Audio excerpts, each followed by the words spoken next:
नमस्कार विद्यार्थी मैत्रिणींनो, आज आपण इयत्ता 10वीचा मराठी विषयाचा गोष्ट अरुणिमाची हा पाठ काही भाग आपण यापूर्वी अभ्यासलेला आहे. तर राहिलेला पाठ आज आपण अभ्यासणार आहोत. की गेल्या तासाला आपण पाहिलं की ही अरुणिमा सिन्हा जी आहे ह्या मुलीच्या आयुष्यामध्ये जे एक वादळी जी घटना घडली की चोराने गळ्यातल्या साखळीसाठी, सोन्याच्या साखळीसाठी तिच्यावर एक जीवघेणा हल्ला केला आणि तिला धावत्या गाडीतून रुळावर बाहेर फेकलं. त्या अपघाताने वाचली, पण अपंग होऊनच वाचली. की दुसरं त्या ठिकाणी कोणी एखादी सामान्य मुलगी असती तर नक्कीच ती त्याच्यामध्ये गेली असती किंवा त्यातून ती उठूच शकली नसती. परंतु या अरुणिमा सिन्हाकडे प्रचंड असा आत्मविश्वास होता, जबरदस्त असं धैर्य होतं की अरुणिमा सिन्हा ही एव्हरेस्ट शिखर सर करणारी पहिली अपंग भारतीय महिला ठरली. की अरुणिमाने या पाठामध्ये स्वतःची कहाणी स्वतःच सांगितलेली आहे की लहानपणीच ह्या अरुणिमाचे वडील वारतात आणि त्याचे ज्या बहिणीचे पती आहेत हेच त्यांच्या कुटुंबाचे एक मार्गदर्शक आणि पालक बनतात. की अरुणिमा स्वतः की कष्टपूर्वक फुटबॉल आणि व्हॉलीबॉल या ह्याच्यामध्ये खेळामध्ये एक राष्ट्रीय स्तरावर तिची चॅम्पियन बनते आणि CISFमध्ये नोकरी मिळवण्यासाठी अर्ज करते आणि तिथं तिच्या अर्जामध्ये थोडीशी दुरुस्ती झालेली असते, चूक झालेली असते. ती दुरुस्ती करण्यासाठी ती लखनौला चाललेली असते आणि ती त्या लखनौ स्टेशनमध्ये फार गर्दी असते. 11 एप्रिल 2011चा दिवस आणि ह्या एक पद्मावती एक्सप्रेसमध्ये ती चढते गर्दीतून आणि एका कोपऱ्यामध्ये सीट शोधते आणि बसते आणि विचारचक्र चालू असतं की एवढी दुरुस्ती झाली की झालं, पक्क झालं, आपली नोकरी तिथं पक्की झाली. की अचानक त्या रेल्वेगाडीत चोर शिरतात आणि तिच्यातल्या गळ्यातल्या सोनसाखळीसाठी त्यांनी तिला खूप मारहाण करतात. परंतु ती तेवढ्याच प्रतिकार शक्तीनं त्यांचा प्रतिकार करते, लाथाबुक्क्याचा मार द्यायला सुरुवात करते. परंतु हे चोर काही अट्टल चोर असतात, त्यांना प्रचंड राग येतो. ते घेतात आणि तिला सोन्याची चेन आहे ती ओढून घेतात गळ्यातली आणि तिला धावत्या रेल्वेतून एक रुळावरती फेकून देतात आणि ह्याच वेळेस त्या रुळावरती ती पडते. की मदतीसाठी ती वाट बघत असते, तरीही तिची शुद्ध हरपलेली नसते, ती अजूनही शुद्धीमध्ये असते. की तेवढ्यात तिच्या पायावरून की त्या रात्री जवळजवळ 49 रेल्वेगाड्या त्या पायावरून गेलेल्या असतात आणि एका पायाच्या गुडघ्यापासून खालच्या भागाचा तर पार चकाचूर झालेला असतो. अशी त्याची पायाची दुरवस्था झालेली असते. अगदी तिला रात्रभर रेल्वे रुळावर तळमळत पडून राहावे लागलेले असते आणि सकाळी आलेल्या सफाई कामगारांनी तिला मात्र रुग्णालयात नेले आणि मग तिथंसुद्धा एक स्पेशालिस्ट नसतात की भूलतज्ञसुद्धा नव्हते. की एखादं मोठं ऑपरेशन करायचं असेल की जेणेकरून वेदना त्या व्यक्तीला होणे म्हणून ती भूल दिली जाते आणि भूलतज्ञ नसल्यामुळं की मग प्रश्न पडला की हे ऑपरेशन कसं करायचं. तेव्हा ती स्वतः सांगते, डॉक्टरांना स्वतःच सांगते की डॉक्टर तुम्ही बिनधास्तपणे माझा हा पाय कापा आणि कारण एकतर चक्काचूर झालेला आहे.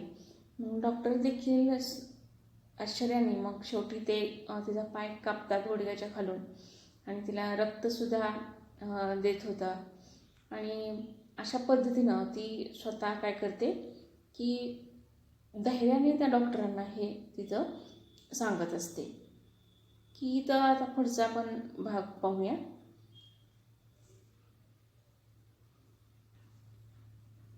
बरेलीच्या त्या हॉस्पिटलमध्ये ना भूलतज्ञ होता ना मला देण्यासाठी पुरेसे रक्त. संचित झालेल्या डॉक्टर व सहकाऱ्यांनी मीच धीर दिला.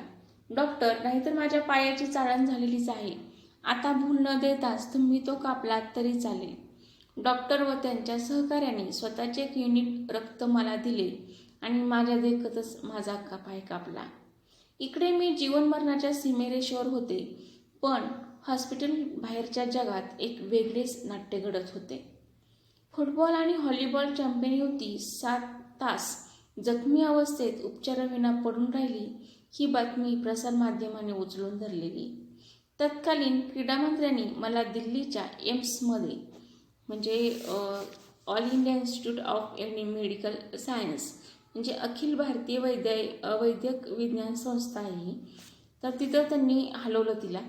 राष्ट्रीय खेळाडू असल्याने अत्युच्च दर्जाच्या सुविधा मला मिळाल्या, पण एक शल्य एकच होतं की प्रसारमाध्यमांमध्ये वाटेल त्या वावड्या उठत होत्या. अरुणिमाकडे प्रवासाचं तिकीट नव्हतं, म्हणून तिने रेल्वेतून खाली उडी मारली. इथपासून ते अरुणिमाने आत्महत्येचा प्रयत्न केला इथपर्यंत काहीही छपून येत होतं. तब्बल 4 महिने एम्समध्ये राहिल्यानंतर शारीरिक जखमावर मलमपट्टी झाली होती, पण या मानसिक जखमाचे घाव अंतरंग घायाळ करणारे होते.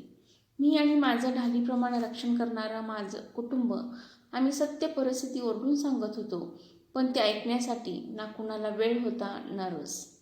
की आपण पाहतो की ही जी प्रसारमाध्यम आहेत, एखादी गोष्ट उचलून धरली की माहितीही नसतं, पण एखाद्या गोष्टीच्या अगदी न पडताळणी करता की त्याच्यावरती भाष्य करतात, एक फसवेगिरी करत सुटतात हे चॅनल्सवाले.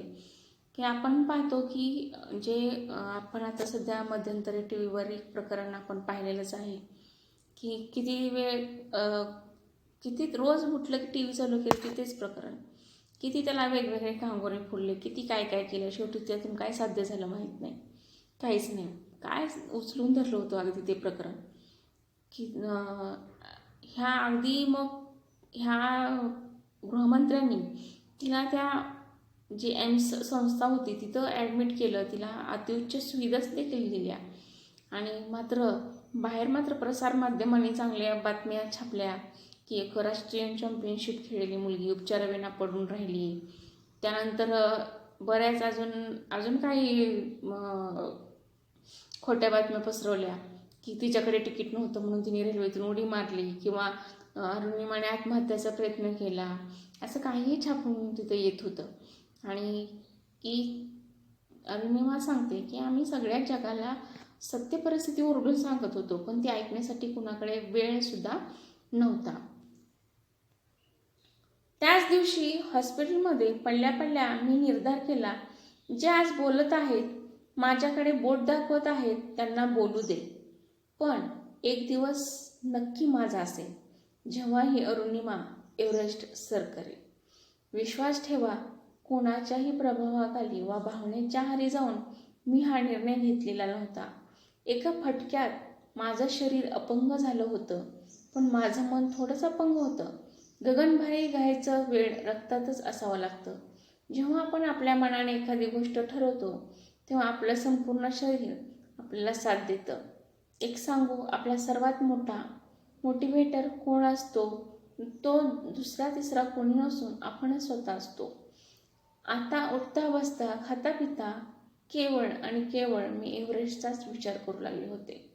आणि त्याच दिवशी अरुणिमाने मनाशी निश्चय केला की जी प्रसारमाध्यमाने अरुणिमाची जी बदनामी केली होती किंवा ज्या अफवा पसरवल्या होत्या, त्या व्यक्तीनं तिकीट काढलं नव्हतं, आत्महत्या करण्याचा जो प्रयत्न केला, अशा प्रकारच्या अफवा पसरल्याचा एक परिणाम तिच्या मनावरती खोलवर झाला की आपण अपंग झालो आणि अपंगामुळे आपण काही न करता काही न कर्तृत्व दाखवता जीवन जगायचं, ही गोष्ट तिला पचनी पडत नव्हती किंवा सहन होत नव्हती. आणि मग तिनं त्या हॉस्पिटलमध्ये असतानाच एक निर्धार केला की आपण ह्या लोकांना दाखवून द्यायचं, ह्यांना आता काय बोलायचं ते बोलू दे, पण एक दिवस माझा नक्की असेल की जेव्हा ही अरुणिमा एव्हरेस्ट शिखर सर करेल. की ती म्हणते, हा निर्णय घेत असताना मी काही कोणाच्या प्रभावाखाली नव्हते किंवा कोणाच्या भावनेच्या आहारी जाऊन हा निर्णय मी घेतलेला नव्हता. की माझं ह्या अपघातानं जरी शरीर अपंग झालं तरी मन माझं अपंग झालेलं नव्हतं. आणि मग ती विचार करते की अगदी उठता बसता खाता पिता केवळ ती त्या गोष्टीचाच ती मनाशी विचार करायला सुरुवात करते. मला एव्हरेस्ट सर करण्याच्या निर्धाराचा जेव्हा मी उच्चार केला तेव्हा अगदी टोकाच्या प्रतिक्रिया ऐकायला मिळाल्या. शरीराला जखमा झाल्यामुळे बौद्धारण्यमाच्या डोक्यावरही परिणाम झालेला दिसतोय. अर्थात लोकांनी माझं बोलणं हसण्यावर नेलं, पण माझं कुटुंब आणि भाईसाहेब माझ्याबरोबर खंबीरपणे उभं राहिले. एक अवघड पण मला शक्य आहे असा वाटणारा प्रवास आता सुरू होणार होता, की जेव्हा एव्हरेस्ट शिखर करण्याचा निर्धार तिनं